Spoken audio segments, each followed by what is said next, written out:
Coming up in the news, we have an update on the new Fishing Hole Road Bridge as the hurricane season approaches.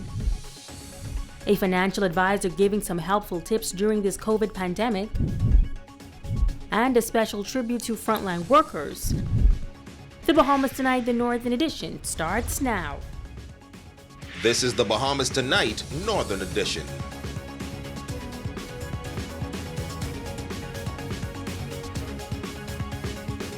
This is the Bahamas Tonight, the Northern Edition. Good evening, all. I'm Megan Shepard. Thank you so much for tuning in.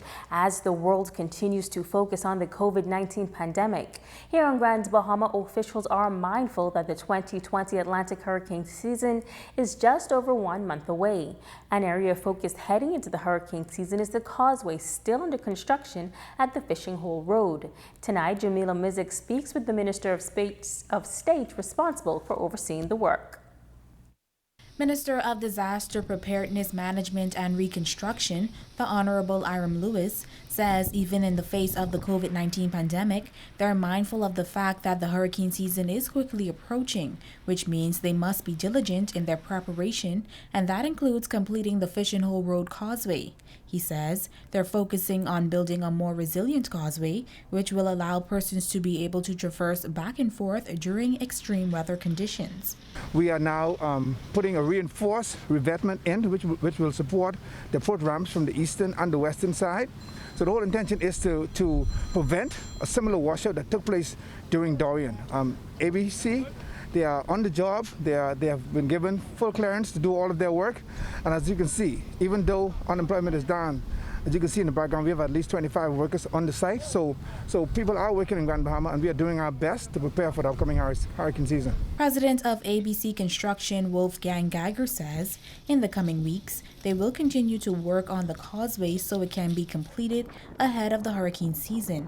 And he's confident that this reinforced measure will be more resilient. This is now a complete, like a coffin of concrete to protect basically the slope as well as the road, because during the hurricane with this 15 feet storm surge, the base material under the asphalt was washed out and peeled off the asphalt. And now we're closing basically everything, also the gap under the guardrail as well as concrete, to not allow basically water and the current to go and damage the road. I think this will be now 100% proof. Now, Minister Lewis says this is not all the ministry is doing in preparation for the upcoming hurricane season, but there are more plans underway. Our disaster preparedness committee, we are meeting via Zoom and webinar, getting the comprehensive plan for the protection during the hurricane season of the entire Bahamas. We are going to rewrite the script. There has to be a paradigm shift in the way we used to operate hurricane shelters. In the face of COVID-19, we cannot have a mass assembly in any one room, whether it's a church auditorium, whether it's a gymnasium, or any mass assembly building. So we have to, and we have a plan that we'll be releasing very shortly as to how we're going to deal with sheltering people in the face of COVID-19 if this pandemic exists throughout the hurricane seasons. Jamila Mizik, ZNS Network News. The island of Abaco does not have any confirmed COVID-19 cases to date, and Senior Deputy Administrator for North and Central Abaco, Therese Budalang, says that for the most part, persons are adhering to the emergency orders in place. Initially, we had quite a bit of persons who were in violation of those rules, but in about 2-3 weeks now, we haven't had anyone brought before the court. I know that persons who need to move, they have been seeking permission if they had a run to make or something to do on an emergency basis. And so we're pleased with that. And for the most part, the weekend is pretty quiet. And, Abaco gas stations are allowed to be open because of the impact of Hurricane Dorian, as well as food store during the lockdown, food stores. And so we understand that persons have a need for those services on a daily basis. Now, a number of businesses have been exempted in the emergency orders and have been allowed to operate. However, the administrator tells us that things are a bit different on that northern island.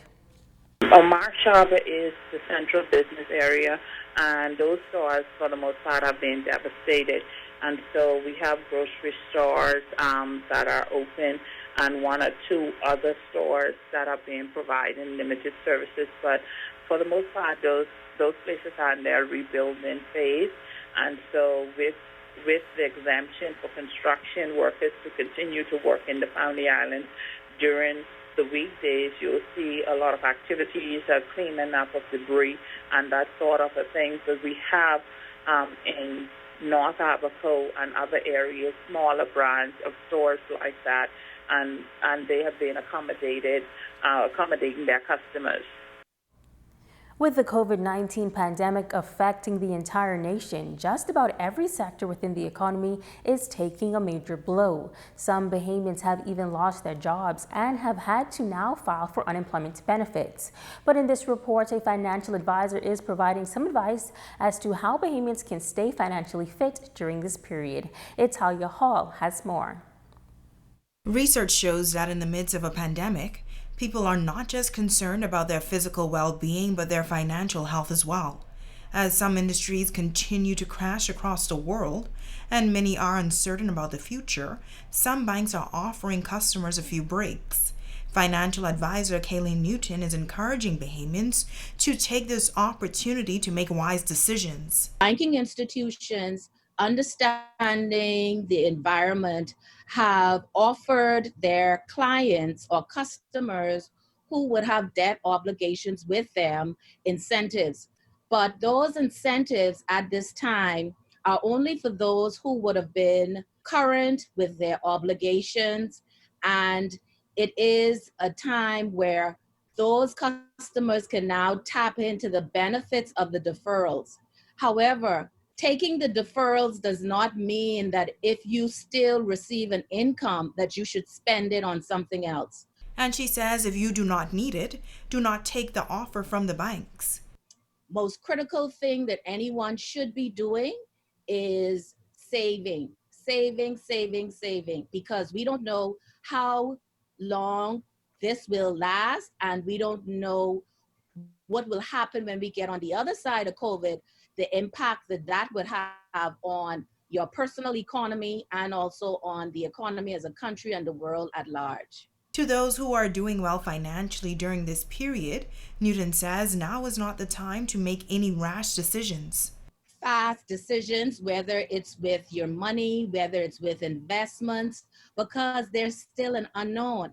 And to make a decision in an unknown, you don't know what the fallout will be from that. So this is the time just to pause, to manage your finances. Even if you are in a position of stability, you are still, the tips are still, they still apply to anyone, whether you're financially stable or you're financially unstable.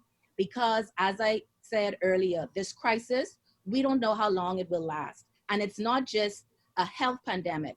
Once the health side of it is under control, we now have to look at the fallout economically.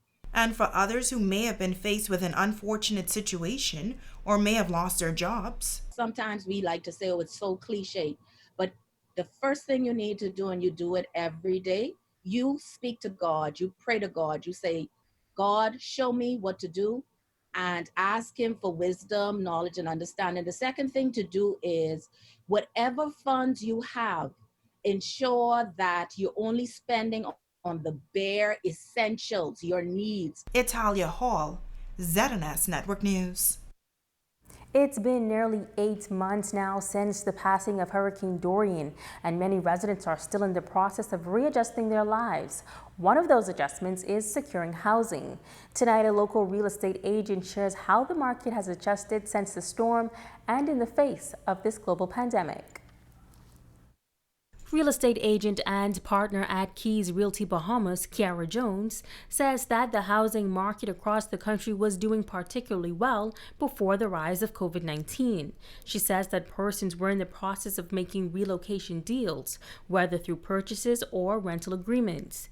She adds that now that real estate agents are not allowed to operate, the market has forcibly slowed. We're not allowed to let people into different rental properties or get them out on any viewing, so it's slowed down a bit. So we have mainly the online inquiries that we're dealing with right now and trying to, as best, just help clients out as much as we can. The market overall, though, was really good leading up to it. It was a much bigger pickup in terms of the amount of business transactions that were happening. So we're having a really good market, and that's in the Bahamas in general. However, she says that some transactions have been able to happen online. You have where the transactions are still happening because we're still able to put things under contract. We're still able to wire deposits and sign agreements and everything, but it's just overall a little bit slower. And then you just have some fall off with persons who they need to get physically into the property, but you do have where we have our repeat clients that are, they already know us, they trust us, and they're ready to make a deal happen. Jones notes that the rental market has always been a strong one, usually with more tenants than the market could facilitate. She says that this still remains true. We've had lots of people who've been looking, they're either displaced or also you have different changes in your family dynamics. So some people who are renting a one-bedroom, now they have a child, now you have a single person who's getting married, they need something bigger, but they're not quite ready to make the next step in terms of property ownership. So we've always had a very strong rental market. And then in terms of the industrial companies, a lot of the large companies on island, they're some of our biggest clients because they don't own any actual property. They always have rentals and different persons coming in or out. So you have short-term rentals and long-term. And a lot of the executive rentals, they're still very much on island. They're still very much renting. So the rental market has always been so strong that it's always been recommended by almost every agency. Now, Jones says she does believe that real estate agents should be deemed essential workers, as having living accommodations is an essential need. She explains that when a viewing takes place, there's usually only 2 or 3 persons present. I think we should absolutely be allowed because we can still take the safety precautions in terms of no shaking hands, keeping 6 feet apart, because I'm able to just allow someone to go in, view a unit, and then they can make their decision. And when you look at the local market in terms of keeping the economy going, a lot of persons, their main income or their sole income are rental properties that they may own, or they've been waiting for a sale on their property, and now we have to tell them we're basically on hold because we can't, as agents, we can't take you out to a property to view it. So it's only ever 3 persons, and even if they were to say only allow the buyer to go in, that's even fine because we allow private showings where the person goes around by themselves. So I absolutely think that real estate should have been allowed to continue. In other news, police are continuing their investigations into the shooting death of a 21-year-old male earlier this week. In this report, our Atalia Hall speaks with the mother of the victim, who says she feels broken and is encouraging others to stop the violence. 21-year-old Quinston Anthony Saunders Jr. was shot to death on Hillary Avenue on Monday, April 20th. His mother, Titania Miller, says it all feels like a nightmare, and she saw him 30 minutes before he was killed. He just was home, gave his little sister a hug, said he loved her. Brother, they say sister and brother, like old-fashioned people call that. And when they call, say get shot, I say no, they say no, he gets shot. And by the time we reach on the scene,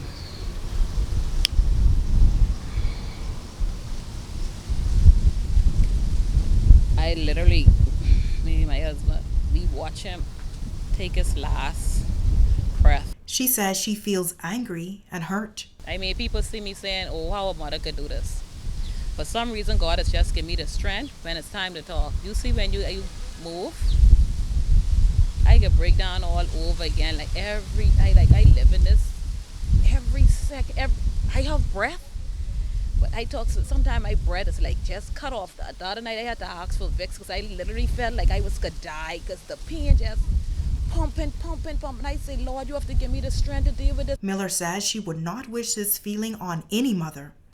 No mother should ever watch the child she born take their last breath, not by the hands of somebody else. It's a difference if he died of natural causes, if he was sick, but not a careless, heinous individuals could take my child life. You robbed me. My son could be 22 next month. My son, all I have is memories, and I want the law the fullest extent. And to the criminal element, she says to please put the guns down. Conflict resolution, find an outlet to talk. We have numerous outlets. There is the Department of Rehabilitative Welfare Services where we do counseling. You could come in and walk in, and it's private.